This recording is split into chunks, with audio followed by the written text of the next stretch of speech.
Hello, السلام علیکم ساتھیوں۔ حضور پاک کی ایک حدیث تھی کہ کیا عالم اور جاہل کبھی برابر ہو سکتے ہیں؟ تو یہ بات 100% سچ ہے کہ عالم اور جاہل کبھی برابر نہیں ہو سکتے۔ علم اور جہالت میں جتنا فرق ہے، جس کے بارے میں ایک چھوٹی سی بات آپ سے شیئر کروں گی۔ ایک بوڑھی عورت مسجد کے سامنے بھیک مانگ رہی تھی۔ ایک شخص نے اس سے پوچھا کہ کیا آپ کا کوئی بیٹا یا کوئی کمانے کے قابل نہیں ہے جو آپ کو بٹھا کر کھلا سکے؟ تو اس بوڑھی عورت نے کہا کہ میرے شوہر کا انتقال ہو گیا ہے، میرا بیٹا نوکری کے لیے بیرون ملک گیا ہے، جاتے ہوئے اخراجات کے لیے مجھے کچھ رقم دے کر گیا تھا، وہ خرچ ہو گئی، اسی وجہ سے اب میں بھیک مانگ رہی ہوں۔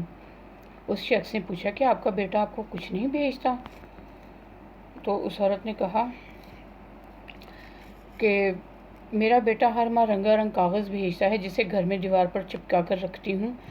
وہ شخص اس کے گھر گیا اور دیکھا کہ دیوار پر بینک کے 60 ڈرافٹ چسپاں کیے ہوئے تھے۔ تعلیم یافتہ نہ ہونے کی وجہ سے وہ عورت نہیں جانتی تھی کہ اس کے پاس کتنی دولت ہے۔ اس شخص نے اسے ڈرافٹ کی اہمیت سمجھا دی تو وہ عورت بہت خوش بھی ہوئی اور حیران بھی اور پریشان بھی کہ دولت ہوتے ہوئے بھی میں بھیک کیوں مانگتی رہی ہوں۔ ہماری حالت بھی اسی بوڑھی عورت کی طرح ہے شاید۔ ہمارے پاس قرآن ہے اور ہم اسے منہ سے چن کر ماتھے سے لگا کر اپنے گھر میں رکھتے ہیں۔ ہم اس کا فائدہ صرف اسی صورت اٹھا سکیں گے جب ہم اسے پڑھیں گے، اس کے معنی اور تفسیر کو سمجھ سکیں گے، اس کو اپنی عملی زندگی میں امپلیمنٹ کر سکیں گے۔ تب ہی ہماری دنیا اور دین اور اس کے بعد کی زندگی بہتر ہوگی۔ اللہ تعالیٰ ہمیں بھی پڑھنے کی، علم کی، قرآن پاک کی عظمت کو سمجھنے کی توفیق دے، اور بہت بڑا خزانہ جو قرآن کریم، حضور پاک کی حدیث، قرآن کی صورت میں ہمارے پاس موجود ہے، لیکن ہم اپنی جہالت کی وجہ سے اس سے محروم ہیں، کیونکہ ہم اپنی جہالت کی وجہ سے نہ اس کو پراپر پڑھ سکتے ہیں، نہ اس پہ عمل کر سکتے ہیں۔ تو اس کا فائدہ بھی پڑے گا تبھی ہے جب اس پہ عمل بھی کریں اور پڑھیں بھی۔ تو علم حاصل کرنا، ہمارا تو دین ہی علم ہے، دین ہی علم سے شروع ہوا اور علم پہ ختم ہوتا ہے، ماں کی گود سے قبر تک۔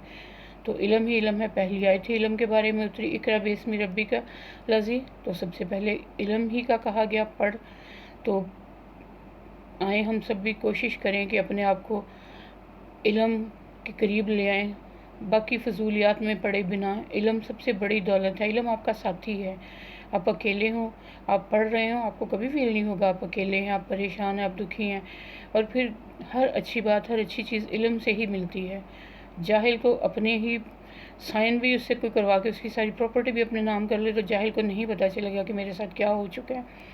تو اللہ تعالیٰ ہمیں قرآن پاک کو پڑھنے اور اس پر عمل کرنے کی توفیق عطا فرمائے، آمین۔ اللہ حافظ۔ اگر کوئی بات اچھی لگی ہو تو پلیز ویڈیو کو لائک اور چینل کو سبسکرائب کیجیے گا۔ اپنا بہت سا خیال رکھیے گا۔ انشاءاللہ پھر کسی اچھی بات کے ساتھ حاضر ہوں گی۔ اللہ حافظ، ٹیک کیئر۔